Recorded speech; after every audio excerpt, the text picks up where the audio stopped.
Halo guys, Assalamualaikum. Bertemu lagi dengan saya, Aida Nuraida.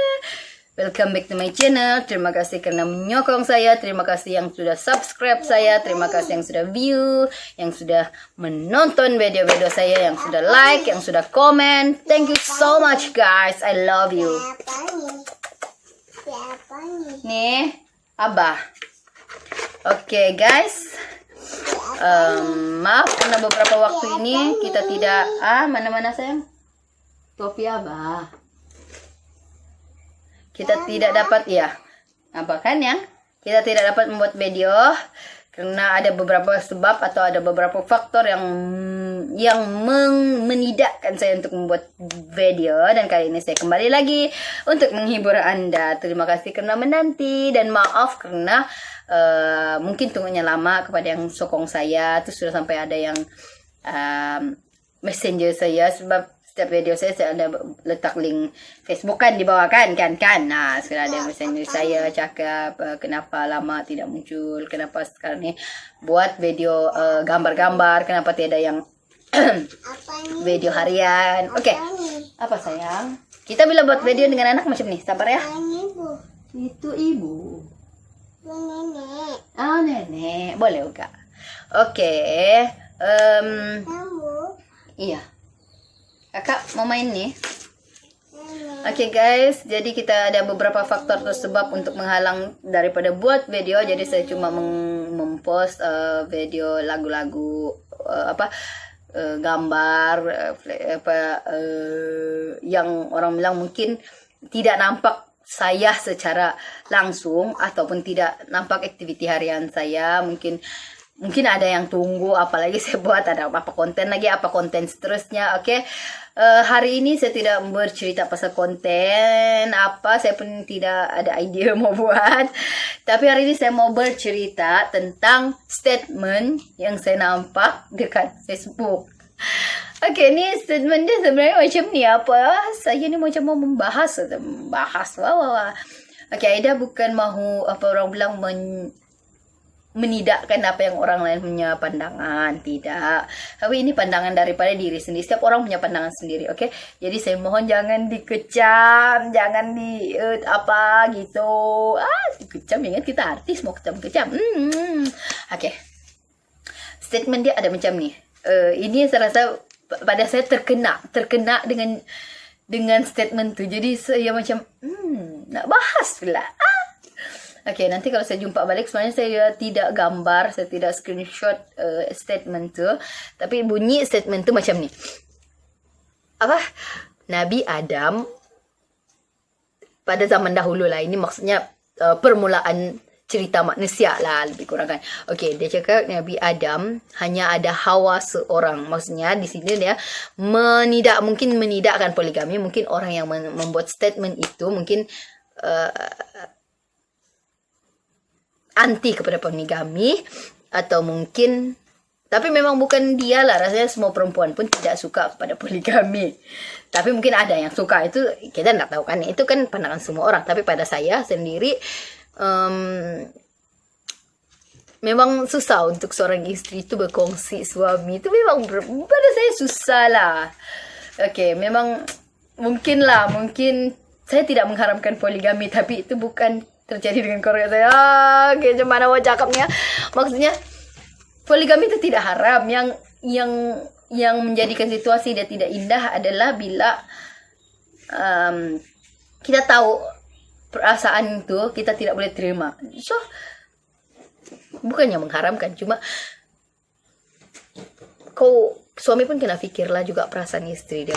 Jadi orang yang buat statement ini mungkin dalam situasi ini mungkin ya. Jadi ini mungkin saja.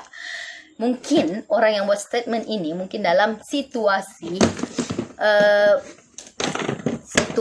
di mana mungkin dia didugah dengan orang kedua dalam hubungan orang ketiga dalam perhubungan gitu. Jadi dia buat statement Nabi Adam hanya ada Hawa seorang. Maksudnya dia tiada wanita lain selain Hawa. Oke, lepas tu yang menarik saya untuk mengomen adalah, yang menarik saya untuk membahas adalah, bukan mengomen, saya tidak mengomen di page itu. Yang menarik saya untuk membahas hari ini adalah ada seorang lelaki, ada seorang kaum Adam, atau ada seorang boys, men, komen di ruang komen, yalah takkan ada komen di tempat lain. Komen di ruang komen yang mengatakan Hawa juga tidak minta duit daripada Adam. Oke, di situ saya macam dapat satu poin untuk bercakap. Oke, saya nak bahas kenapa Hawa tidak minta duit ataupun tidak minta belanja daripada Nabi Adam. Sebab zaman itu kan zaman permulaannya dunia. Permulaannya manusia ditempatkan di bumi. Oke, kalau dia Islam itu memang mungkin. Tapi kalau dia bukan Islam, saya tidak tahu macam mana persepsi perawal kejadian manusia pada cerita yang kan lain orang, lain agama, lain dia kita tidak paham lah. Sebab saya pun tidak kaji orang lain punya agama. Tapi menurut saya Islam kalau dia faham jalan dia, Nabi Adam dan Hawa itu ada permulaan manusia dan permulaan kehidupan di bumi. Oke, untuk manusia lah, untuk manusia. Sebab hewan-hewan memang sudah ada Allah cipta, tumbuhan memang. Ini rempah untuk makanan tuh, oke. Jadi bila dia membahas pasal Hawa tidak minta duit, tidak minta belanja dengan Adam. Oke, things again. Zaman permulaan manusia, bangunan tiada, jangan cakap bangunan, duit tuh dari mana mau dapat? Kalau ada mungkin Nabi Adam akan bagi kepada Hawa. Tapi duit pun tidak. Jadi macam mana dia mau bagi? Kalau ada mesti dia bagi tuh. Kemudian di situ yang menarik saya adalah Nabi Adam tidak bagi Hawa duit atau tidak membagi uang atau tidak membagi belanja kepada Hawa kerana zaman itu tidak ada duit sayang, tapi ada hasil pencarian dia, hasil pendapatan dia, itu hasil dia tetap dia bagi ke Hawa. Maksudnya bila dia memburu, dia dapat hasil buruan, dia bagi ke Hawa. Memang dia mungkin ada makan di sepanjang perjalanan dia memburu, tapi tetap ada yang disisakan dengan Hawa gitu. Nah, begitulah juga kehidupan, kita cari duit. Kalau zaman sekarang masih memburu, saya rasa hasil buruan tuh kok mau makan satu orang. Ya, di sini juga sama, hasil pendapatan kita cuma di sini ditukarkan, kita tidak lagi memburu. Jadi kita bekerja, hasil pendapatan itu ada yang kita dapat setelah kita bekerja. Macam Nabi Adam, setelah dia memburu, hasil pendapatan dia apa? Buruan dia. Jadi dia bagi kepada Hawa. Kalau tidak macam mana Hawa mau makan? Oke. Begitulah juga bila zaman sekarang dia cuma tukar situasi atau tukar sistem dia. Tapi sekarang kau tidak lagi pergi hutan, pergi memburu sayang. Kau pergi office, kau pergi bekerja, kau pergi mana-mana lah tempat kau pergi ladang, kau pergi sawah, kau pergi mana-mana. Hasil daripada itu adalah hasil, sama ada dia bentuk duit kah, bukankah bila dia hasil daripada pekerjaan kita punya kewajiban atau kita punya tanggung jawab untuk bagi separuh kepada istri kita. Okay, it's not means kau dapat 1.000 terus kau bagi 1.000, tidak. So kalau kau bagi semua, kau mau makan apa juga kan. Saya rasa ada juga istri-istri yang otak dia terlampau mau kok 100% kau punya hasil itu. Okay, means kau dapat 1.000, kau bagilah dia berapa yang kau mampu bagi. Lepas tu kau tinggalkan juga lah untuk yang kau makan gitu. Takkan kau mau bagi semua dengan istri, lepas tu kau pergi office. Istri pun pernah juga pikir, takkan istri dia pergi office tengok kawan-kawan lain makan, dia diam. Sebab apa? Sebab semua hasil dia tempat istri. No, mungkin kalau kau bagi semua tempat istri, kita pikir, oh ini semua hasil duit laki aku. It means dia tidak akan guna semua, dia tetap akan bagi kau juga. Tidak juga tu lowong-lowong, tidak juga ada budu-budu. Alias tidak juga dia itu kurang cerdik untuk tidak membagi suami dia. Oke, faham? Oke, lepas tu ada means jadi mungkin ada juga yang akan komen. Nah, jadi berarti zaman dulu kenapa Hawa tidak ada wanita lain, Nabi Adam tidak ada wanita lain karena cuma Hawa satu orang. Ya betul, mungkin juga tapi kita tengok ke konsep seterusnya poligami macam mana. Macam mana Nabi Muhammad menjalankan poligami. Dia tidak kawin pada saat wanita itu mampu. Maksudnya dia tidak juga kawin dengan wanita yang orang bilang yang menawan, yang orang kaya, yang cantik, yang menggoda. Tidak. Dia kawin dengan apa? dengan janda. Tapi dalam masa dia kawin dengan janda, ataupun dia mungkin dia kawin sebab membela wanita yang dia nikahi itu, dia membela nasib wanita itu, dia dalam arti dimana pada saat itu Khadijah juga sudah sayang alias sudah meninggal dunia. Jadi kita kena paham konsep poligami. Tapi mungkin sekarang kita menilai, alah perempuan banyak dari laki, oke fine, kau mau poligami silakan.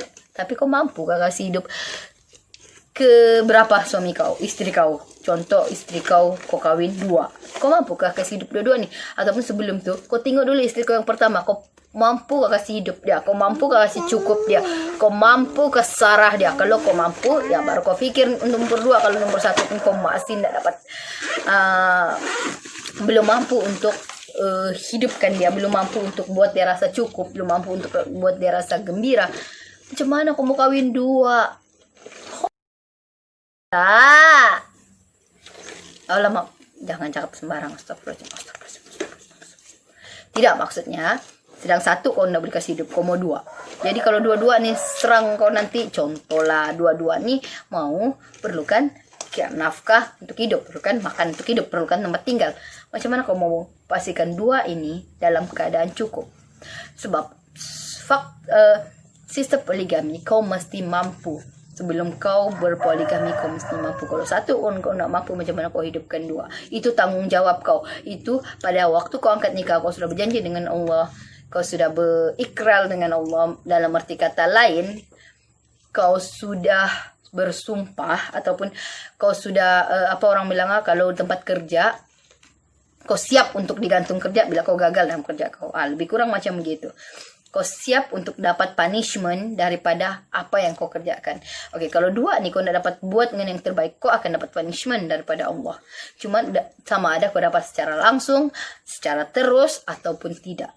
Nah, itu persoalan dia. Kau mampu atau tidak. Kalau 1 nih kau sudah mampu bagi dia rumah, kau sudah mampu bagi dia tempat tinggal lah, tempat tinggal. Konsep 3 paling penting.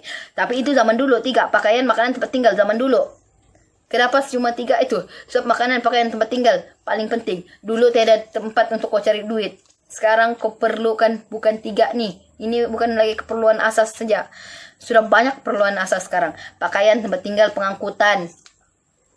Sebab contoh kalau kau tinggal ya, tiba-tiba ada emergency dalam rumah tuh. Dorang mau pergi hospital, macam mana kalau tiada kendaraan? Kalau dorang tiba-tiba pengsan dalam rumah tuh, tiada orang tahu. Yang bertanggung jawab ke atas orang siapa? Diri kau. Yang akan menjawab persoalan tu nanti siapa? Diri kau. That's why pastikan dulu kau cukupkan dorang tempat tinggal, makanan, pakaian, kendaraan untuk bergerak, uang untuk teruskan hidup. Sebab kalau kau sekadar bagi itu saja, macam contoh pakaian, zaman sekarang lagi keperluan sudah ke telepon. Sebab di mana-mana kita kena menghubung antara sama lain. Itu beza zaman dulu. Zaman dulu dia tidak perlu yang lain ini, karena zaman dulu dong jenis mengziarahi rumah dekat-dekat. Kau panggil bu, sebelah datang. Zaman sekarang kau panggil bu, sebelah tu masih sunyi. Kadang-kadang jiran sebelah pun kita tak kenal siapa. Sebab apa? Sebab kurangnya berhubung. Kadang-kadang kita mau tegur orang pun segan, sebab orang pun dalam rumah aja gitu. Jadi kau kena faham. Jadi paling penting sekarang faktor ada telepon. Jadi kalau ada emergency di rumah, dia boleh telepon, dia boleh menghubungi. Jadi kalau kau dapat cukupkan semuanya, baru kau bincang balik dengan bini kau. Kau mau poligami, aku dapat jawab penuh kau, aku dapat insyaallah ini kedua, aku dapat. Kemudian kau sudah coba. Kalau kau dapat bagi dia yang terbaik, insya Allah pun akan pujuk hati dia untuk terima apa yang kau mau. Tapi kalau kau sendiri pun tak dapat jaga dia, kau mau minta dengan Allah, lembutkan hati istriku, Allah pun kalau boleh direct terus dia dengan kau, dia akan jawab juga.